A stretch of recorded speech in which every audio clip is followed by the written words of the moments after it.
ಈ ಲಮಾಸ್ ಸೆಷನ್ಸ್ ಅಲ್ಲಿ ಸ್ವಲ್ಪ ಡಿಫ್ರೆಂಟ್ ಕಂಪೋನೆಂಟ್ಸ್ ಇರುತ್ತೆ. ಮೊದಲನೇದಾಗಿ ಹೆರಿಗೆ ಆಗ್ತಕ್ಕಂಥ ಮಹಿಳೆ ಮತ್ತೆ ಅವಳ ಗಂಡ ಇಬ್ರು ಸೇರಿ ಈ ಸೆಷನ್ಸ್ನ ಕೊಡಲಾಗುತ್ತೆ. ಸೊ ಹೇಗಿರುತ್ತೆ ಡೆಲಿವರಿ, ಇವಾಗ ತುಂಬ ಜನಕ್ಕೆ ಹಿಂಗೆ ಆಸ್ಪತ್ರೆಗೆ ಹೋಗಿ ಹಿಂಗೆ ಮಗು ತಂದುಬಿಡ್ತೀನಿ ಅಂತ ಅನ್ಕೊಂತಿರ್ತಾರೆ. ಬಟ್ ಅದು ಹಾಗಲ್ಲ. ಮೊದಲ ಬಾರಿ ಅವ್ರು ಹೆರಿಗೆ ಆಗ್ತಾ ಇದ್ರೆ 18ರಿಂದ 24 ತಾಸು ತಗೊಳುತ್ತೆ.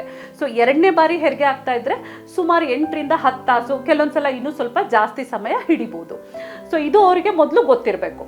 ಸೊ ಎರಡನೇದಾಗಿ ಯಾವ ಥರ ಎಕ್ಸಸೈಸಸ್ ಮಾಡಬೇಕು, ಹೇಗೆ ಫಿಸಿಕಲಿ ಆಕ್ಟಿವ್ ಆಗಿರಬೇಕು ಅನ್ನೋದನ್ನ ಕಲಿಸ್ಕೊಡ್ಲಾಗುತ್ತೆ.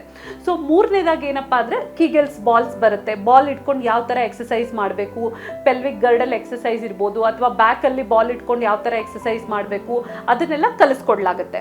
ಸೊ ನಾಲ್ಕನೇದಾಗಿ ಅಂದರೆ ಯಾವ ಥರ ಈಗ ಹೆರಿಗೆ ಆಗ್ತಿರೋ ಮಹಿಳೆಗೆ ಅವ್ರ ಪಾರ್ಟ್ನರು ಯಾವ ಥರ ಮಸಾಜ್ ಕೊಡ್ಬೋದು, ಪೇನ್ ಕಡಿಮೆ ಮಾಡೋದಕ್ಕೆ ಯಾವೆಲ್ಲ ಟೆಕ್ನಿಕ್ಸ್ನ ಉಪಯೋಗಿಸ್ಬೋದು ಅಂತೆಲ್ಲ ಎಕ್ಸ್ಪ್ಲೇನ್ ಮಾಡಲಾಗುತ್ತೆ. ಸೊ ಒಟ್ಟಾರೆಯಾಗಿ ಇದೆಲ್ಲನೂ ಅವ್ರಿಗೆ ಓರಿಯೆಂಟೇಷನ್ ಇದ್ದರೆ ಸಹಜವಾಗಿ ನಾರ್ಮಲ್ ಹೆರಿಗೆ ಆಗೋ ಚಾನ್ಸಸ್ ಜಾಸ್ತಿ ಆಗುತ್ತೆ. ಲಮಾಸ್ ಸೆಷನ್ ತಗೊಂಡ್ರು ಅಂತ ಹೇಳಿ ಆಹಾರ ತಗೊಳ್ಳೋದ್ರಲ್ಲಿ ಏನೂ ಬದಲಾವಣೆ ಆಗೋದಿಲ್ಲ. ಸೊ ಒಟ್ಟಾರೆಯಾಗಿ ಗರ್ಭಿಣಿಯರು ಪೌಷ್ಟಿಕವಾದ ಆಹಾರ ತಗೋಬೇಕಾಗುತ್ತೆ. ಸೊ ಸುಮಾರಾಗಿ ಯಾವಾಗಲೂ ಏನು ಹೇಳ್ತಾರೆ ಮನೆ ಕಡೆ, ನೀನು ಪ್ರೆಗ್ನೆಂಟ್ ಇದೆಯಾ, ಗರ್ಭಧರಿಸಿದ್ಯಾ, 2 ಜನಕ್ಕಾಗೋಷ್ಟು ಊಟ ಮಾಡು, 2 ಜೀವಕ್ಕೆ ಬೇಕು ಅಂತ ಹೇಳ್ತಾರೆ. ಬಟ್ ಇವಾಗಿನ ಕಾಲದಲ್ಲಿ ನೋಡೋದಾದರೆ ಯಾರು ಅಂಡರ್ ವೇಟ್ ಇರೋದಿಲ್ಲ, ಎಲ್ಲ ದಪ್ಪ ಇರ್ತಾರೆ, ಓವರ್ ವೇಟ್ ಇರ್ತಾರೆ, ಇಲ್ಲಾಂದರೆ ಕರೆಕ್ಟಾಗಿರ್ತಾರೆ. ಸೊ ನಾವು ಹೇಳೋದೇನಪ್ಪ ಅಂದರೆ ಮೆಡಿಕಲ್ ಸೈನ್ಸಲ್ಲಿ ಒಬ್ಬ ಗರ್ಭಿಣಿಗೆ ಅವಳು ತಿನ್ನೋದಕ್ಕಿಂತ ಎಕ್ಸ್ಟ್ರಾ 300 ಕ್ಯಾಲರಿಗಳು ಬೇಕಾಗುತ್ತೆ ಅಷ್ಟೇ. ಸೊ ಇವಾಗ ಅವ್ರಿಗೆ ಎಷ್ಟು ಹೊಟ್ಟೆ ತುಂಬುತ್ತೋ ಅಷ್ಟು ತಿಂದರೆ ಸಾಕು. ಮತ್ತು ಸ್ಮಾಲ್ ಫ್ರೀಕ್ವೆಂಟ್ ಮೀಲ್ಸ್ ಅಂದರೆ ಈಗ ಮೊದಲು 3 ತಿಂಗಳಲ್ಲಿ ಸ್ಪೆಷಲಿ ವಾಂತಿ ಇರುವಾಗ ಸೊ 3 ಸಲ ಬದಲು 6 ಸಲ ಊಟ ಮಾಡ್ಬೋದು, ಸ್ವಲ್ಪನೇ ತಿನ್ಬೋದು. ಮತ್ತು ಗರ್ಭಿಣಿಯರಿಗೆ ತುಂಬ ಬಾರಿ ಗ್ಯಾಸ್ಟ್ರಿಕ್ಕು ಅಸಿಡಿಟಿ ಆಗೋ ಚಾನ್ಸಸ್ ಇರುತ್ತೆ.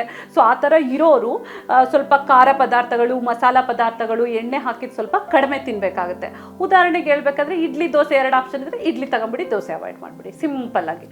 ಸೊ ಈಗ ಅದ್ಬಿಟ್ಟು 3 ತಿಂಗಳು ತುಂಬಿದ ನಂತರ ಸ್ವಲ್ಪ ವಾಂತಿ ಗಿಂತಿ ಎಲ್ಲ ಕಡಿಮೆ ಆದಮೇಲೆ ನಾವು ಹೈ ಪ್ರೋಟೀನ್ ಡಯಟ್ನ ಅಡ್ವೈಸ್ ಮಾಡ್ತೀವಿ. ಬರೀ ಪ್ರೋಟೀನ್ ಪೌಡರ್ಸು ತುಂಬ ಜಾಸ್ತಿ ಬರುತ್ತೆ.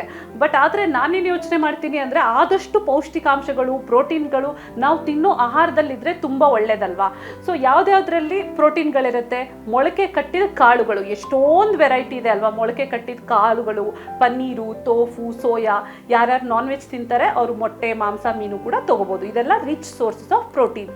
ಈಗ ಕೆಲವೊಂದು ಬೆಂಗಳೂರು ಅಂತ ಜಾಗದಲ್ಲಿ ಯಾರೂ ಇರೋದಿಲ್ಲ, ಬರೀ ಗಂಡ ಹೆಂಡತಿ ಇರ್ತಾರೆ, ಅಡುಗೆ ಮಾಡೋಕ್ಕಾಗಲ್ಲ ಮೇಡಮ್ ಅನ್ನೋರಿಗೆ ಓಕೆ ಪ್ರೋಟೀನ್ ಪೌಡರ್ ಕೂಡ ನೀವು ತೊಗೋಬೋದು. ಒಟ್ಟಾರೆಯಾಗಿ ಪ್ರೋಟೀನ್ ಪೌಡರ್ಸ್ ಜಾಸ್ತಿ ಪ್ರೋಟೀನ್ ಅಂಶ ಜಾಸ್ತಿ ತೊಗೋಬೇಕಾಗುತ್ತೆ. ನಾರಿನ ಅಂಶ, ಫೈಬರ್ ಅಂಶ ಇರೋವಂಥದ್ದು ಅಂದರೆ ಸೊಪ್ಪು, ತರಕಾರಿ ಅದನ್ನು ಎಲ್ಲ ತೊಗೋಬೇಕಾಗುತ್ತೆ. ಅಂದರೆ ನಿಮ್ಮ ಬವೆಲೆಲ್ಲ ಚೆನ್ನಾಗಿರುತ್ತೆ. ಕಾನ್ಸ್ಟಿಪೇಷನ್ನು, ಸುಮ್ಮನೆ ಹೊಟ್ಟೆ ನೋವು ಬರೋದು ಅದು ಎಲ್ಲ ಕಡಿಮೆ ಆಗುತ್ತೆ. ಚೆನ್ನಾಗಿ ನೀರು ಕುಡಿಬೇಕು, ಫ್ಲೂಯಿಡ್ ಅಂಶ ಚೆನ್ನಾಗಿ ಮೇಂಟೈನ್ ಮಾಡ್ಕೋಬೇಕು ಬಾಡಿಲಿ. ಸೊ ಇದೆಲ್ಲ ಆಹಾರ ಕ್ರಮಗಳನ್ನು ಫಾಲೋ ಮಾಡಿದ್ರೆ ಹೆಲ್ತ್ ಚೆನ್ನಾಗಿರುತ್ತೆ. ಸೊ ಇದೆಲ್ಲ ಜನರಲ್ ಆಗಿ ಎಲ್ಲ ಗರ್ಭಿಣಿಯರಿಗೂ ಹೇಳ್ತೀವಿ. ಬರೀ ಅವ್ರು ಲಮಾಸ್ ಸೆಷನ್ ಅಟೆಂಡ್ ಮಾಡಿದ್ರು ಅಂತ ಇದು ಚೇಂಜ್ ಆಗುತ್ತೆ ಅಂತ ಏನಿಲ್ಲ. ಲಮಾಸ್ ಸೆಷನ್ ಅಟೆಂಡ್ ಮಾಡಲಿ ಬಿಡಲಿ, ಸೊ ಗರ್ಭಿಣಿಯರ ಆಹಾರ ಕ್ರಮ ಈ ಥರ ಇರಬೇಕು.